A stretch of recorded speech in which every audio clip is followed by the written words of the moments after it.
The hospital number came through while I was mid-sentence on a Zoom call, my mouth open, my hand gesturing at a slide no one would remember. The vibration rattled against my notebook like urgency made physical. I muted myself before answering. That reflex alone told me something had already shifted. The nurse asked if I was Camille, asked if I was sitting down. I wasn't. I stayed standing, eyes fixed on my laptop screen, where my coworkers froze in polite squares, waiting for me to return and finish being competent. "She's stable," the nurse said, "but it's serious." Before I could ask what happened, my sister patched herself into the call. Then, my brother. Their voices overlapped the nurse's, fast and logistical. What entrance? Parking validation. Visiting hours. Who was on call tonight? No one asked what Mom said. No one asked how scared she was. My emotional reaction arrived late, like a delayed echo. Not panic, not tears. Just a hollow tightening behind my ribs, the familiar sensation of responsibility clicking into place. Then the micro-reveal slipped out casually, almost dismissively. "We're already driving," my sister said, "so don't wait for updates." A pause, just long enough to land. "And don't rush, we already left." I closed my laptop slowly, as if sudden movement might shatter whatever fragile control I still had. I stood alone in my apartment, suitcase half unzipped from a work trip I hadn't taken yet, and did what I always do when things go wrong. I inventoried myself. Breathing steady, hands calm, no shaking, no tears. Shock sat clean and sterile at the surface, like a sheet of glass. Beneath it, guilt pooled quietly, familiar and unwelcome. Anger stayed farther back, patient, waiting for its turn.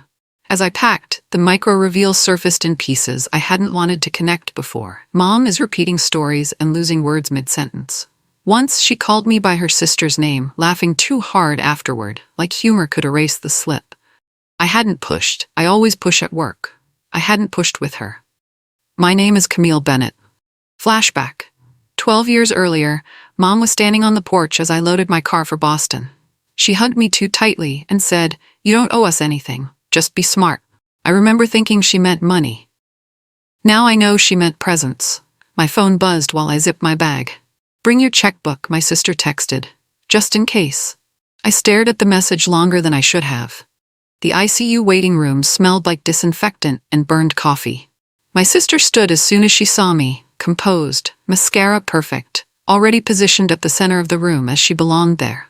She launched into updates without waiting for my questions. Stable vitals. Responsive. Doctors optimistic. She thanked nurses by name, touched Mom's chart, possessively, the way proximity becomes authority if you hold it long enough. I listened. I nodded. I said nothing. Emotion crept in when she leaned closer, voice lowered, confidential. "She's been confused sometimes," she said, "but that's normal. Stress, age." The reveal followed immediately, wrapped in protection. "We didn't want to scare you." I watched her mouth carefully shape the next sentence. "And don't scare her either. She doesn't know how bad it is." Something cold settled in my chest. Information wasn't being shared, it was being managed. She squeezed my arm like reassurance. "You're really good in emergencies. That's why we didn't call earlier." The compliment landed wrong. Too convenient. Too late. The hook tightened as I realized this wasn't about shielding me. It was about controlling the narrative. And I'd just arrived halfway through it. The visitor chair was vinyl and unforgiving, angled just far enough from the bed to remind me I wasn't essential. I sat anyway, folding my coat over my knees like I was there temporarily. Mom looked smaller than I remembered. Fragile, but alert. When her eyes found mine, relief crossed her face before she hid it. "Oh good," she said quickly. "You didn't have to come so fast." My emotional reaction was low and quiet. She was comforting me. Even now, she squeezed my hand, her grip weaker than it should have been. "See?" she said, smiling. Still bossy. A nurse adjusted the IV and glanced at me. "You're the daughter from out of state?" I nodded. She mentioned prior admissions casually. "Short stays, monitoring." "Nothing major," she said, the tone people use when families already know. But I didn't. After the nurse left, Mom closed her eyes and whispered, "They didn't want to bother you." The reveal sat heavy in my chest. This hadn't been a single emergency. It had been a pattern. The hook burned quietly. Decisions had been made about my place long before I walked into the room. The paperwork appeared without discussion. A thick stack placed directly in my lap because I read fast, because I ask questions, because I don't cry in hospitals. Insurance authorizations, temporary power of attorney, consent forms dense with institutional language meant to protect systems, not people. For a moment, emotion flickered. A familiar satisfaction at being useful. Then it curdled into something colder. The reveal hid in the margins. Sticky notes flagged signature lines. Dates already filled in. "We just need you to sign," my brother said, distracted, scrolling his phone. No explanation, no conversation, just expectation. I scanned everything carefully. I always do. And what I saw wasn't an emergency. It was an assumption. That I would take responsibility because I always had. Because I'd left. Because I was capable. I capped the pen and looked up. "I'll read these tonight," I said calmly. The room went quiet in a way that felt dangerous. My sister's smile tightened. "There's not really time for that." The hook settled in my chest. Signing meant ownership. And not signing meant war. My sister caught me alone near the vending machines, the kind of place where conversations pretend to be accidental. She spoke softly, like she was offering understanding instead of blame. "You know," she said, "if you hadn't moved away, maybe we would have noticed sooner." The sentence landed clean.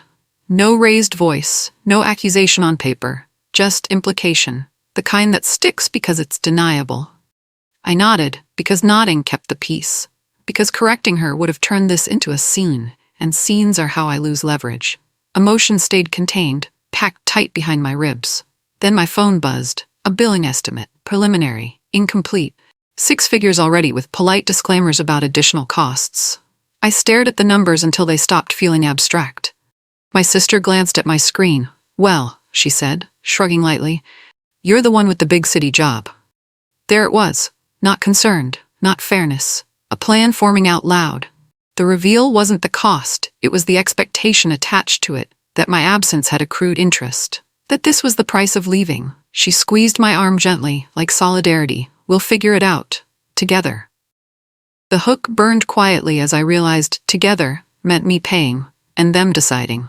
The house felt tired in a way I couldn't clean. Not messy, not neglected, just worn down from holding too much alone. A cane leaned against the couch. Pill organizers crowded the kitchen counter, days labeled in shaky handwriting. Appointment cards were taped to the fridge like reminders someone had stopped meeting. Emotion hit sideways. Grief for a version of Mom I hadn't been allowed to see. The reveal waited on the dining table.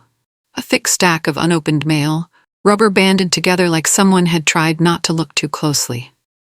Mortgage notices, late fees, warnings. I sorted them quietly, lining up edges, restoring order where I could. The dates told a story no one had explained to me. When my siblings arrived, they talked about doctors, about exhaustion, about how hard it had been. No one mentioned the mail. Later, my sister noticed the stack in my hands. "Oh," she said lightly, "we didn't think you needed to worry about that." Didn't think, or didn't want to. The hook tightened when I realized this house hadn't been waiting for me. It had been sinking, and I just stepped onto the deck. The doctor spoke to me because I asked questions no one else asked. He pulled up charts, pointed at dates, and explained patterns. Symptoms that hadn't started recently. Confusion, dizziness, mini-strokes, missed follow-ups, canceled appointments. Emotion pressed down slowly, like a weight added one plate at a time. "This has been progressing for over a year," he said gently. Over a year. While I called every Sunday, while I was told everything was fine, the reveal wasn't betrayal, it was omission, dressed as protection. "We assumed the family was managing," he said. I swallowed. "They are," I replied, because saying otherwise would have been a confession.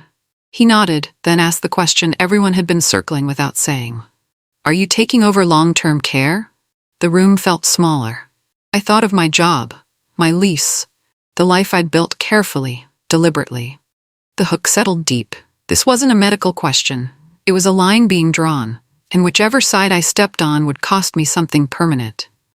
Dinner was takeout, eaten standing around the kitchen island. My sister narrated her sacrifices without being asked. How she'd rearranged her schedule, how draining it had been, how much she'd done. Emotion simmered quietly as I watched Mom glow under the attention.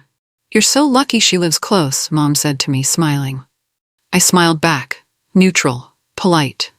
Then she leaned toward me, voice low, conspiratorial. "You've always been the strong one." The words landed heavier than she meant them to.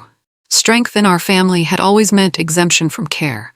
The reveal hurt because it wasn't new. It was a rule I'd been living under since childhood. No one corrected her. No one said strength didn't mean infinite capacity. The hook settled when my sister laughed and added, "See? Even Mom knows you can handle more than the rest of us." And just like that, expectation hardened into an assignment. The estate lawyer arrived like a formality no one questioned, a manila folder, a calm voice, a practiced seriousness that made everything feel decided already. Assets were discussed clinically, accounts, the house, end-of-life preferences. I poured water, took notes, watched faces. Emotion stayed flat, but alert. The reveal came quietly. "We've already talked about this," my sister said when the lawyer mentioned beneficiaries. No one looked at me, not to check my reaction, not to include me, not even to acknowledge the omission. The lawyer glanced up, just briefly, then continued. The hook tightened as I realized something fundamental. This wasn't an oversight. It was a plan, and I was being positioned as executor, not heir. I stayed up after everyone went to bed, the house quiet except for the refrigerator humming like it was working overtime. I spread bank statements across the dining table, lining them up the way I do at work when something doesn't add up. It added up. Savings drained steadily over the past year. Not on medical care, on comfort, grocery deliveries, rides, a new television, a recliner with a payment plan. Expenses that made decline easier to ignore, but didn't slow it down. Emotion sharpened into something precise, not rage, clarity. When I brought it up the next morning, my brother sighed as I disappointed him. "Mom didn't want to burden you," he said. The reveal landed clean. Protection, again, always framed as kindness.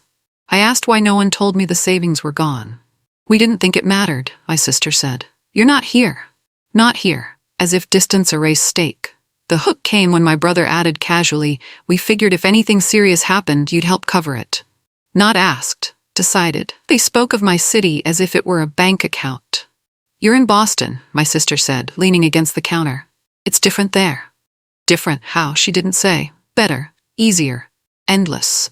Emotion flickered, irritation, then restraint. I didn't correct her. I never correct assumptions that benefit other people. I mentioned my rent, student loans, taxes. She waved it off. "You chose that life." The reveal cut when she added, "Where else would the money go?" As if income exists to be claimed. As if my life was optional overhead. The hook tightened when she slid the mortgage statement toward me and said, "We just need a temporary solution." Temporary, I'd learned, was a word that never meant what it promised. They framed it carefully. Calm voices, practical tone. If I took over the mortgage, it would stabilize things. Just for now, just until Mom improved. I listened, I nodded, I calculated. Then I said, evenly, "I can't do that." The room changed temperature. Emotion stayed steady, but theirs flared. Shock first, then offense. My sister stared at me like I'd broken a rule I hadn't known existed. "So you're just not helping?" The reveal was how quickly gratitude evaporated. "I am helping," I said. "Just not that." The hook landed when my brother leaned back and said quietly, "Mom would be really disappointed to hear this." The neighbor hugged me in the driveway like we were co-conspirators. "Your mom says you're just so busy," she said kindly. "Always have been." Emotion hit sharp, shame dressed as sympathy. Later inside, Mom repeated it herself. "You've got such a big life," she said, smiling. I didn't want to interrupt it. The reveal wasn't cruel. It was an adaptation. She'd learned how to explain my absence in a way that made sense to everyone else. I didn't correct her. Correcting would have sounded defensive. The hook settled when my sister added, within earshot, "Some people just prioritize differently." And suddenly, my career wasn't an ambition. It was abandonment. The next hospitalization happened fast. Mom collapsed in the bathroom. Confusion worsens. Speech slurred. Sirens in the driveway before anyone could argue about what to do. My siblings panicked loudly. I didn't. Emotion narrowed into execution. I packed a bag, called the hospital, updated medication lists, answered questions before they were asked. A hospice consult happened sooner than anyone expected. The reveal came in a low voice from the social worker. "Someone needs to be designated primary caregiver." The room went quiet. All eyes turned to me. Not because I volunteered, but because I was already doing the work. The hook burned as I realized this wasn't about choice anymore. It was about who would be left holding everything when everyone else stepped back. They didn't call it an assignment, they called it a conversation. We sat around the kitchen table, coffee gone cold, voices careful. My sister talked about logistics. My brother talked about realism. They used words that sounded collaborative and reasonable.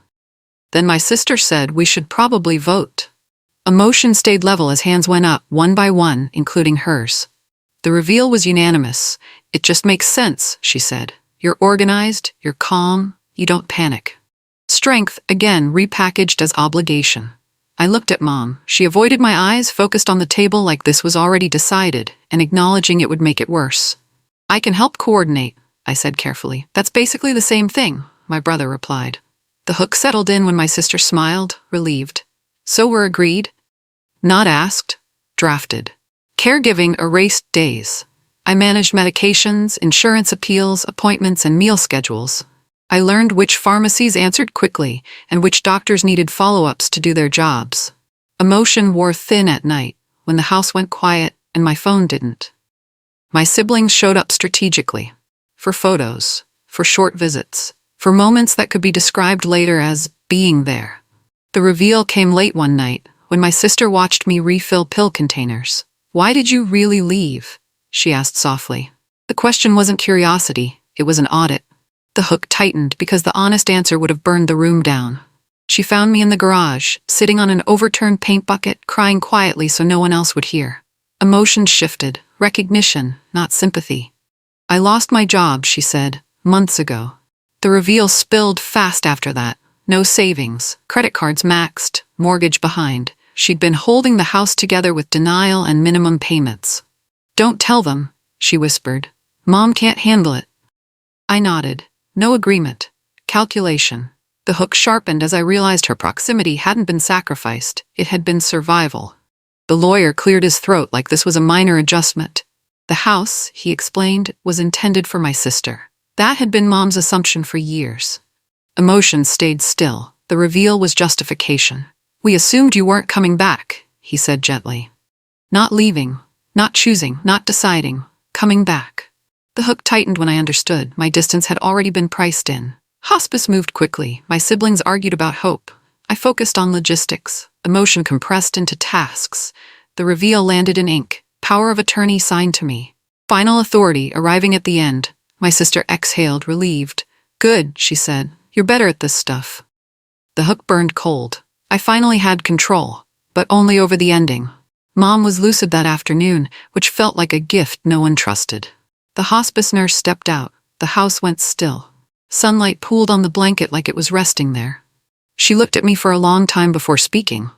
You're tired, she said. Emotion cracked, just slightly. Not enough to spill. I'm okay, I replied, because that's what I'd trained her to hear.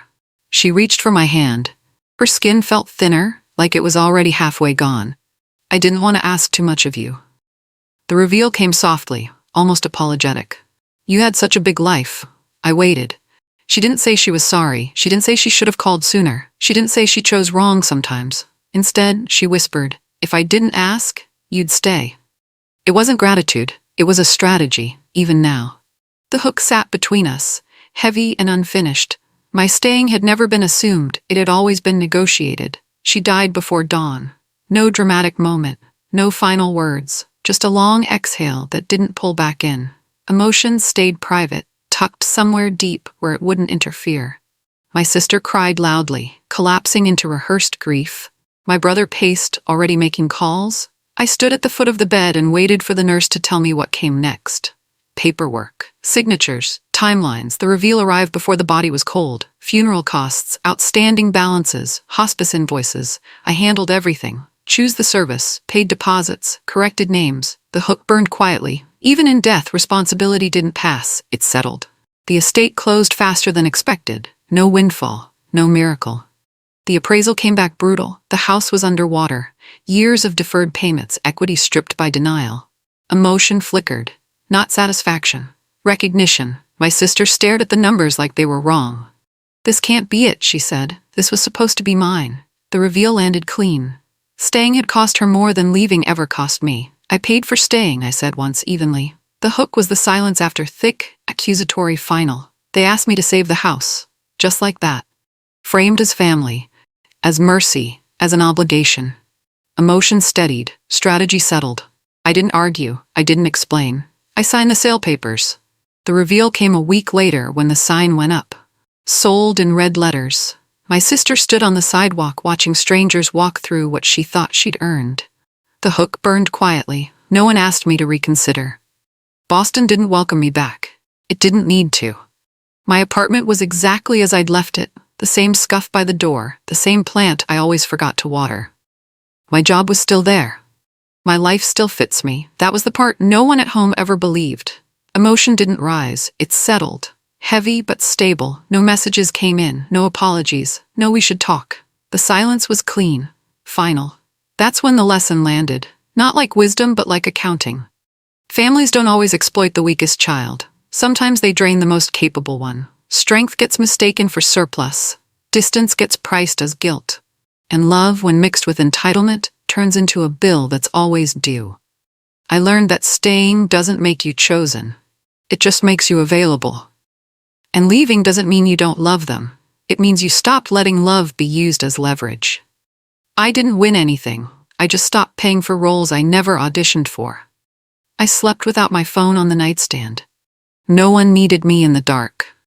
If you're reading this and feeling that familiar pull, the quiet expectation that you'll handle it, fix it, fund it, I want to know, at what point did your family decide your strength meant unlimited access to your life? I'll be in the comments.